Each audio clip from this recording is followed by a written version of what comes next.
Good afternoon, ladies and gentlemen. Thank you for standing by. Welcome to TRxADE Health's second quarter 2022 earnings conference call. During today's presentation, all parties will be in a listen-only mode. Following the presentation, the conference will be open for questions.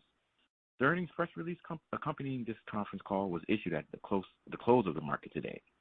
The quarterly report, which includes additional information regarding the company's results of operations for the quarter ended June 30, 2022, was filed with the SEC earlier today. On our call today is TRxADE Health's founder, chairman, and chief executive officer, Suren Ajjarapu, and Janet Huffman, its chief financial officer. The replay of this call and webcast will be available for the next 30 days on the company's website under the NASDAQ Meds link. The company's website also includes more supporting industry information. At this time, I'd like to turn the call over to Janet Huffman, the company's chief financial officer. Janet, the floor is yours. Thank you, operator, and thank you for joining us today. I'd like to welcome you to our 2022 second quarter financial results conference call. A press release announcing our 2022 second quarter financial results was issued after the close of market today and is posted on our website. We have also furnished such press release to the SEC on Form 8-K. Statements made on this call and webcast will include forward-looking statements. These statements include, but are not limited to, our outlook for the company and statements that estimate or project future results of operations or the performance of the company. These statements speak only as of the date hereof, and the company assumes no obligation, except as required by law, to revise any forward-looking statements that may be made in today's press release, call, or webcast. These statements do not guarantee future performance and are subject to risks, uncertainties, and assumptions. For information on risks, uncertainties, and assumptions that may cause actual results to differ materially from forward-looking statements, please refer to the press release, the risk factors included in our most recent quarterly report and our most recent annual report, and other documents we file with the Securities and Exchange Commission. These documents include, but are not limited to, our most recent quarterly report on Form 10-Q and any subsequently filed periodic report or current report on Form 8-K. In addition, during today's call and webcast, we will discuss non-GAAP financial measures, which we believe are useful as supplemental measures of TRxADE's performance. These non-GAAP measures should be considered in addition to, not as a substitute for or in isolation from GAAP results. You can find additional disclosures regarding these non-GAAP measures, including reconciliations with comparable GAAP results, at the end of our earnings press release. Unless otherwise stated, all financial comparisons in this call will be to our results for the comparable period of fiscal 2021. During the question and answer portion of today's call, please limit yourself to no more than one question and one follow-up. At this time, I'd like to turn the call over to Suren Ajjarapu, the company's Chief Executive Officer. Suren? Thank you, Janet. We continue to see revenue improvement in 2022, and our revenue base continues to return to the core TRxADE pharmaceutical market platform. Our nationwide footprint continues to grow as we relentlessly focus on exciting new ways to support our large, growing network of registered users, developing technology and products that better enable them to service their respective customers, the end users, strengthening their loyalty to their local retail pharmacy. Before we do a more detailed walkthrough of financial and operational results of the quarter, for those of you who are new to the company, I'd like to walk you through who we are and how we are digitalizing the retail pharmacy experience through the optimization of drug procurement, the prescription journey, and patient engagement. Prior to the launch of TRxADE, obtaining drug codes as an independent pharmacy was an extremely laborious and time-inefficient process with no insight or transparency into fair market price or what others are paying for the same drug. Traditional wholesalers would provide unfavorable payment terms, slow delivery, and create a difficult conundrum for the approximate 19,400 independent pharmacies nationwide. We identified this market inefficiency as well as incredible potential in these independent pharmacies, which together maintain an estimated approximately $67.1 billion in annual purchasing power, and proceeded to launch TRxADE. We designed, own, and operate a business-to-business web-based market platform, bringing together the nation's independent pharmacies with the accredited national pharmaceutical suppliers to provide a uniquely efficient and transparent buying and selling process. Our platform lets independent pharmacies know that they are receiving a fair price from competing suppliers and a fair payment terms, and often with next day delivery. We believe this radical price transparency, economy of scale, and competition among suppliers leads up to a 10% reduction in a pharmacy's total annual drug purchase costs, with a drug level savings of up to 90% on some certain pharmaceutical products. Our platform saves pharmacies from having to manually compare prices across distributors, saving hundreds of hours of unnecessary labor annually and eliminating negative reimbursements or fulfilling a prescription at a loss. Our revenue model is simple. We are paid an administrative fee of up to 6% of the buying price on a generic pharmaceuticals and up to 1% on branded pharmaceuticals that pass through our pharmaceutical platform, similar to PayPal or Visa-like model. To date, we have seen incredible success in garnering attention from these independent pharmacies nationwide, validating our business model. Our TRxADE platform currently has over 13,815 registered members. New registered members in 2022 represent approximately 658 new members in the first half of 2022, with 339 new members added in the second quarter of 2022 itself. This is compared to 198 for the second quarter of 2021 and 420 for the first half of 2021. Another exciting growth metric on our TRxADE platform includes a 21% increase in sales volume processed across our platform in the second quarter of 2022 compared to the same quarter of 2021. Our TRxADE platform revenue also increased 11% in the second quarter of 2022 compared to the second quarter of 2021. TRxADE Prime has also experienced exciting growth in the quarter. Comparing the second quarter of 2022 to 2021 reflects a $1.4 million increase in revenue and increases in the number of orders processed by approximately 330%. TRxADE Prime also reflected a 713% increase in the number of units sold for the second quarter of 2022 compared to the same quarter in 2021. We expect this growth to continue in 2022. TRxADE Prime also announced a preferred distribution agreement with the Galt Pharmaceutical in July of 2022.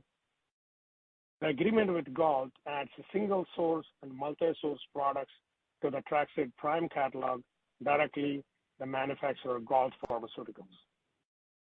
The partnerships add to the mission of helping our independent pharmacies and their members access top medication products as a part of the TRxADE Health Network. The partnership with the Galt Pharmaceutical will diversify our product offering and renews our commitment to our independent pharmacies. On the capital markets front, we continue to be initiative-taking. I presented at the Maxim Virtual Growth Conference on the panel Technology Improving Healthcare, held on March 30th. I also attended the LD Micro Invitational, held June 7th through June 9th. We attended conferences with the goal of enhancing broader investor awareness for our company. I'd like to now turn the call over to our Chief Financial Officer, Janet Huffman, to walk through some key financial highlights from the second quarter of 2022. Thank you, Suren. Let's discuss second quarter 2022 results. Revenues for the second quarter of 2022 increased 73% to $3.3 million, compared to revenue of $1.9 million in the same quarter last year. The increase in revenue was primarily due to revenue generated by our TRxADE platform and TRxADE Prime. Due to increased revenues generated by the TRxADE platform and TRxADE Prime, gross profit increased to $1.2 million in the second quarter of 2022, compared to $800,000 for the same period in 2021. As a percent of revenue, our gross profit decreased to 36% in the second quarter of 2022 as compared to 44% in the second quarter of 2021. Operating expenses in the second quarter of 2022 were $2.3 million, compared to $3.4 million in the same quarter last year.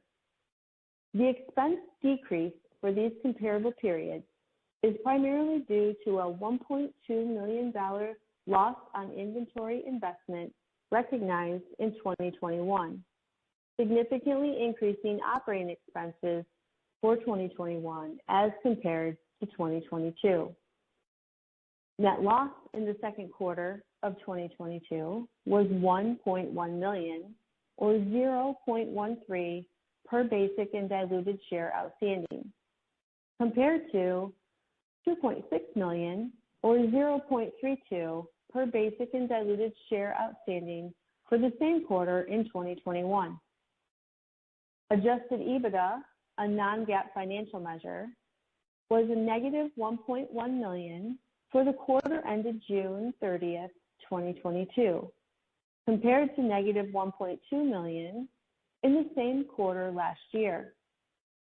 Looking at our balance sheet, cash and cash equivalents were $1 million as of June 30th, 2022, compared with $3.1 million as of December 31st, 2021. The decrease in cash was mainly due to our IT initiatives, our investment in SSRX, increased salaries and wages, legal expenses, and other administrative expenses, as well as a cash prepayment for inventory that will fulfill a sales order in the third quarter of 2022.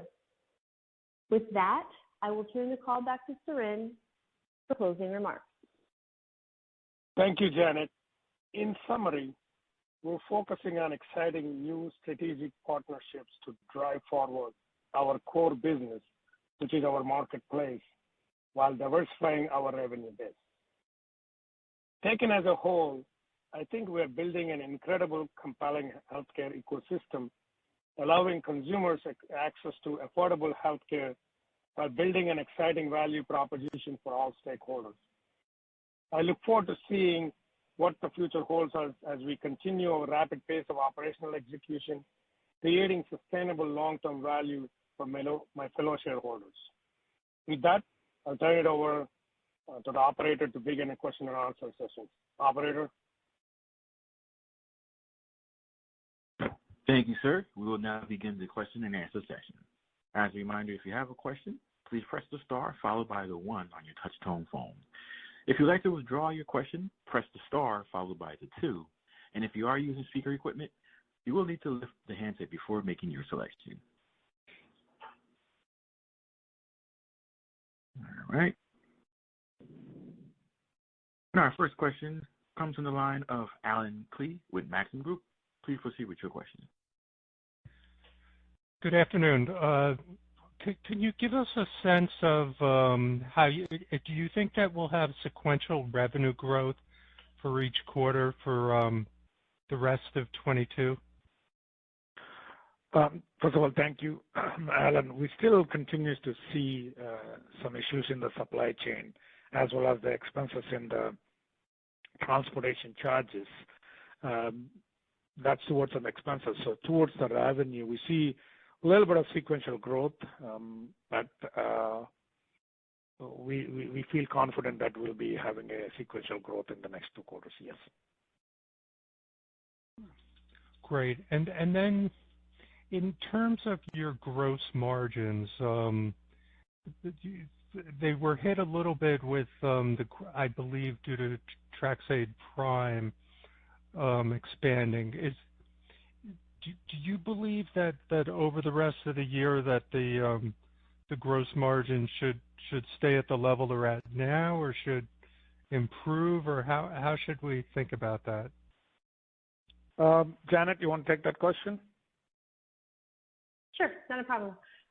You're right. The gross margin, from a dollar perspective, increased. From a percent of revenue, did decrease because the COGS on the platform side there are none, right? And so when we grow the IPS revenue, we will see increased COGS as well. We've made some adjustments there, and I think that we will see some sustained gross margin as we move through the last 2 quarters of the year. Yep. Okay. Any update on your SSRX partnership, and also on the general purpose, the GPOs that you're working on? Yeah, the SSRX, as you're aware, our partnership just started. We signed the deal back in February. It took us a couple of months to even pitching the technology to the manufacturer. So we probably won't see any revenues the rest of the year. Hopefully, probably the first quarter of next year, we will try to see some revenues.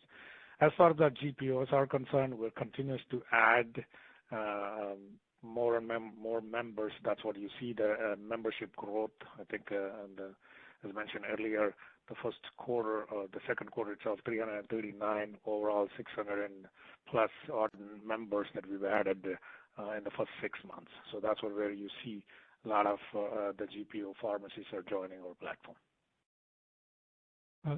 Thank you. I'll jump back in the queue. And as a quick reminder, if anyone has any questions, you may press star 1 on your telephone keypad. Our next question goes to the line of Howard Halpern with Taglich Brothers. Please proceed with your question. Good afternoon, guys. Good afternoon, Howard. If you could provide maybe a little bit more color on, the recently announced agreement with Galt, and are you seeking either other products with Galt or other pharmacies to do that kind of distribution, and what kind of business opportunity is there for that personalized, distribution? Our main products our main customer base is independent pharmacies, right? So we're trying to bring a manufacturer access to these specialty drugs that the independent pharmacies don't have.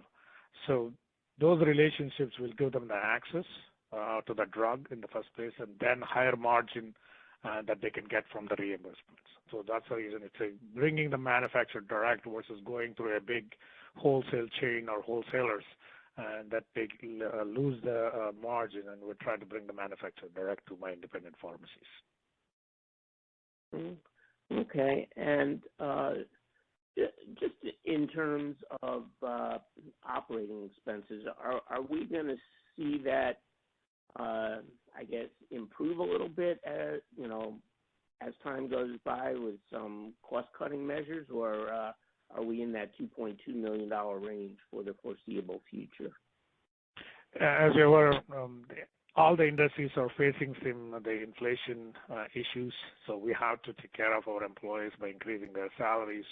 Otherwise, we get threatened by their leaving and stuff. So I probably see that next 2 to 3 quarters sustainable at that level, 2.3 million level. Probably in the 2023, we may be able to see some improvements in those expenses. Okay, and just one additional question. With the Prime offering growing fairly rapidly, and you talked about how the gross margin is, but do you have to add any operating expenses, or as Prime grows, or if Prime grows, your operating expenses for that are really relatively fixed? No, that's an excellent question, Howard. Except the shipping charges, I think we want to go after our electronic because we are focusing on the technology platform. So we would like to try to do the drop shipment directly from the DCs to where the customer base is instead of we bearing the shipping costs. So going forward, we try to see sustainable expenses and accept the product cost, and we should see the higher margin on there also. Okay. Okay, guys, keep up the good work. Thank you. And our next question comes from the line of Alan Klee with Maxim Group. Please proceed with your questions. Hi. Just in terms of the volumes that you're doing of sales through the TRxADE platform, can you give any commentary on if there are any changes in the mix of generic, like the percent that generics is of the total mix? Yeah, no, that's another one, Alan. I think as the supply chain issues globally still pushing the pressure on the branded drugs that are available locally here, most of the generic products come from either India or other parts of the world.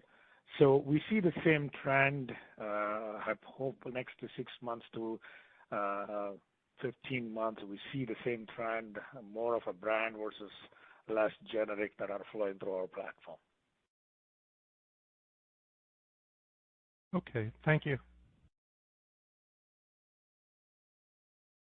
And we have reached the end of the question and answer session. I'll now turn the call back over to Suren for any closing remarks.